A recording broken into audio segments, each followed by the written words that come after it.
Okey, Assalamualaikum semua. Selamat. Kalau tengok waktu sekarang ni, waktu sekarang saya adalah waktu petang, hampir pukul 5.30 petang.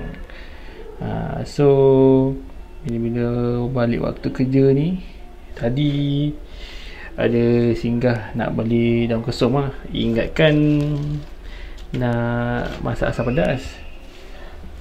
Pada awalnya tengok harga tadi RM1. Satu tangkai ni RM1. Lepas tu tiba-tiba baik pula pasar raya tu, dia boleh pula bagi mana lah. Alamak, ni tanda harganya. Dah lah kan tu. Ni dia bagi 4 tangkai RM1. Ni ya, 4 tangkai RM1. Oh, so banyak nak guna untuk masakan ni. Kenduri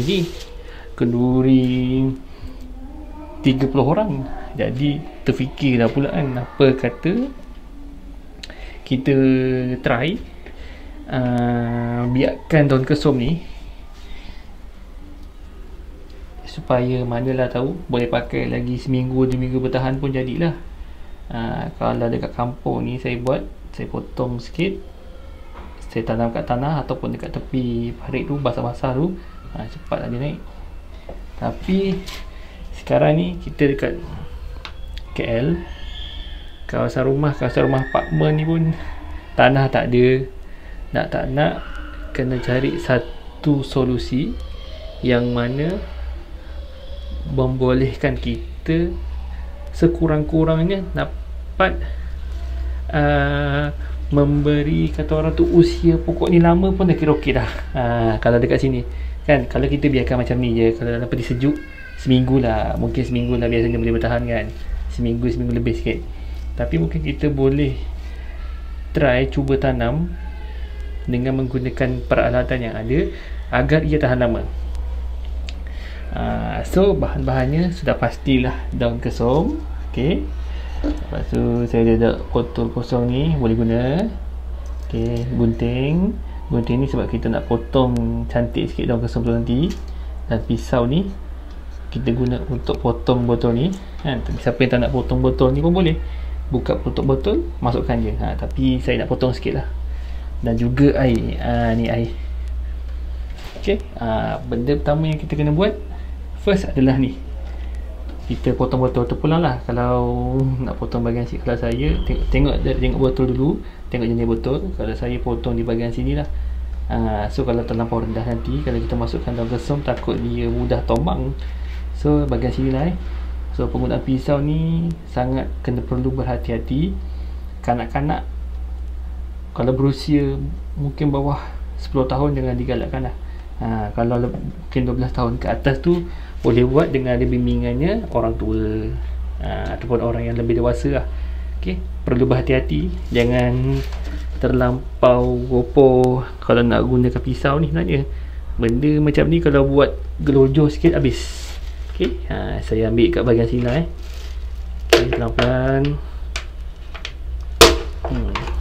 Koyak sikit pula. Maklum lah, tak pakar dalam memotong botol. Ini sebab nampak ada botol kosong ni yang boleh dipakai, kita pun boleh pakai.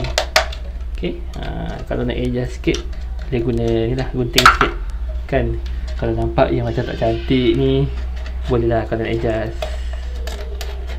gunakan gunting.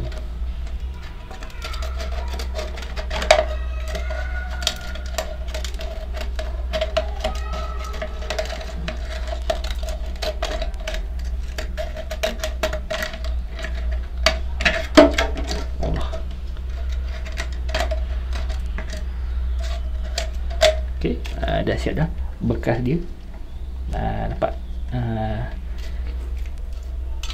Okay, tu step yang pertama adalah kena potong bekas. Kena potong bekas ikut saiz terpulang kepada masing-masing. Kalau mungkin suka yang betul-betul pendek, terlampau pendek, terpulang kepada masing-masing. Okay, dan Langkah yang kedua, sama ada anda boleh masukkan air dulu ke dalam bekas ataupun potong pangkas batang daun kesum ni, masukkan ke sini, baru masukkan air, ataupun masukkan air dulu atau masukkan daun kesum. Bergantung, terpulang. Mana yang lagi mudah anda boleh buat. Okay, aktiviti ni sebenarnya senang je, dalam masa 5 minit. Tapi untuk pengetahuan yang di rumah sana, siapa yang dekat rumah ada air baja AB, lagi TikTok. Saya dah tipu. Saya pernah buat menggunakan air baja AB, lagi tip-top, lagi cepat akar tu keluar daripada batang daun kesum ni, berbanding dengan kita menggunakan air biasa. Baja AB sebab dia ada unsur-unsur, banyak unsur-unsur yang diperlukan oleh tanaman. Dia ada unsur macam-macam lah, natrium lah, apa semua tu. Jadi bila kita gunakan air baja AB, lepas tu kita masukkan daun kesum, memang cepat akar tu bercambar, daun dia segar. Tapi kalau gunakan air ni, agak berbeza. Boleh keluar akar, daun tumbuh macam biasa, tapi tak sesegar yang mana kita gunakan baja AB lah.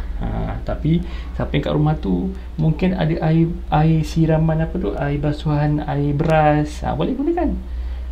Boleh gunakan. Okay, kita pilih lah mana banyak sangat nak guna ni, mana cantik lah. Inilah, kita try ni. Tak tahulah kenapa dia bagi, mungkin stok lama agaknya kot. Tu yang dia bagi 4 tangkai RM1. Sepatutnya 1 tangkai RM1, dia bagi 4 tangkai. Saya pun lagi ambil lah, rugi pula kan. Fikir boleh juga ni kita berkongsi ilmu, idea macam mana cara nak biarkan daun kesum ni kan.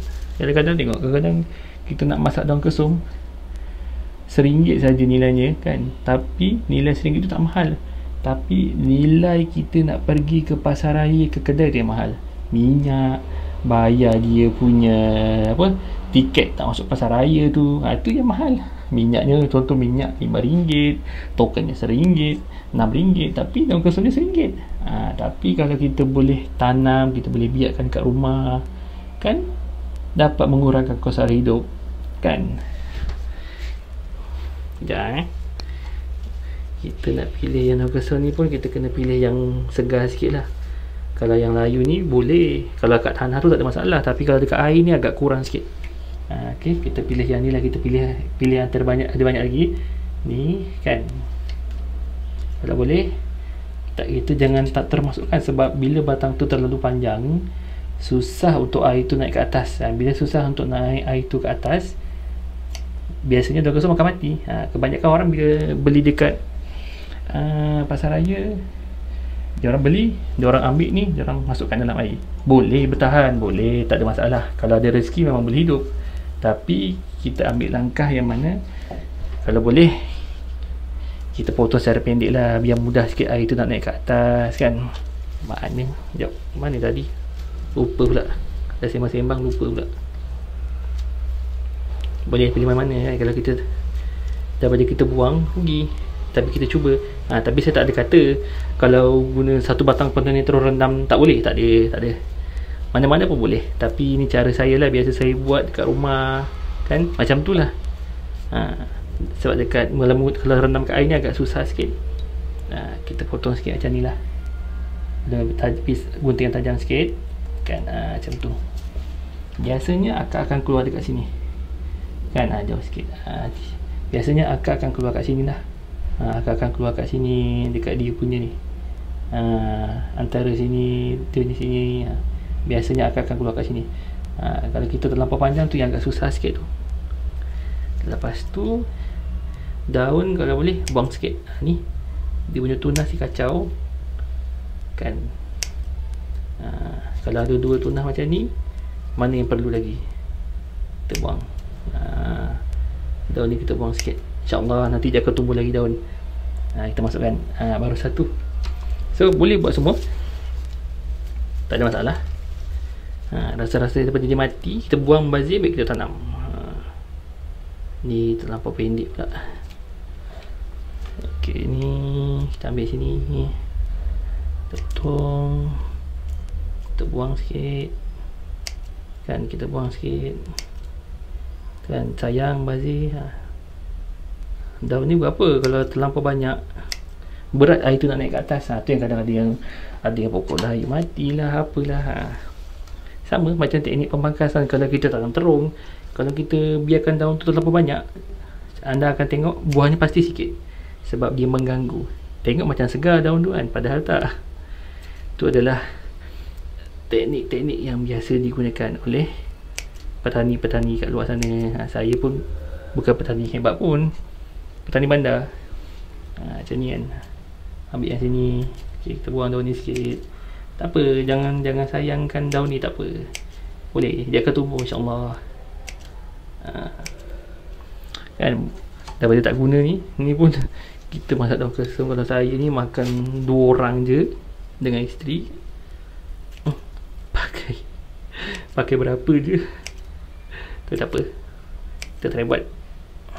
Okay,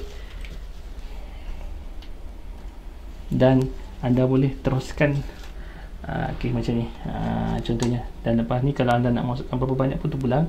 Dan kalau boleh lepas kita rendam air ni, kita teruslah letakkan dia dekat bawah cahaya matahari, kalau boleh lah.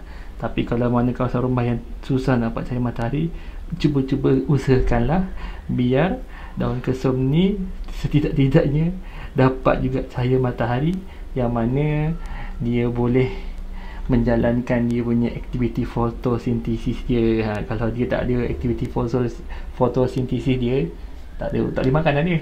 Itulah aktiviti fotosintesis dia, itulah untuk dia gunakan untuk makan makanan dia. Dapat cahaya matahari. Kalau tak ada, habis. Mungkin nak gunakan lampu boleh, tapi kalau dah belum, baru kita nak biarkan akar ni, tak sesuai lah. Kalau boleh cari cahaya matahari, cubalah 1-2 jam kenakan cahaya matahari. Okay, kita jumpa lagi, dan saya akan share lagi video-video untuk kita berkongsi maklumat bersama.